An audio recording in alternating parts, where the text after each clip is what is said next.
రాజశేఖర రెడ్డి ముఖ్యమంత్రి అయిన తర్వాత ఇతను వచ్చి మొత్తం కంపు చేస్తాడు, మొత్తం రాజకీయాలు మొత్తం సర్వనాశనం చేస్తాడు ఉమ్మడి ఆంధ్రప్రదేశ్ రాజకీయాలను అని చెప్పి, నేను ముఖ్యమంత్రిగా ఉన్నంతకాలం నువ్వు హైదరాబాద్ లో అడుగు పెట్టడానికి వీల్లేదు, పో బెంగళూరు పో అని చెప్పి యలహంక ప్యాలెస్ కి పంపించాడు ఇతన్ని. తండ్రి బతికుండంగా ఇతన్ని హైదరాబాదు రానిచ్చాడా?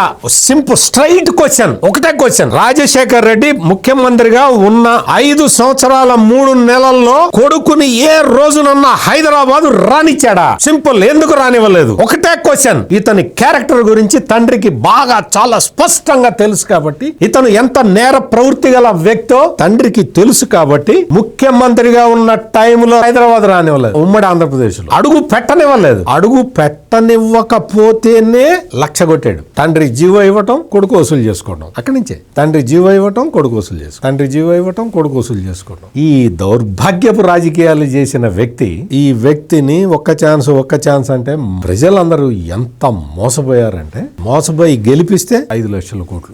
ఏం చెప్పాలి ఇంక ఈ మనిషి గురించి? నిజంగా సిగ్గుపడుతున్నారు. ఇతనికి ఓట్లేసిన 39.3% ప్రజలు సిగ్గుపడుతున్నారు.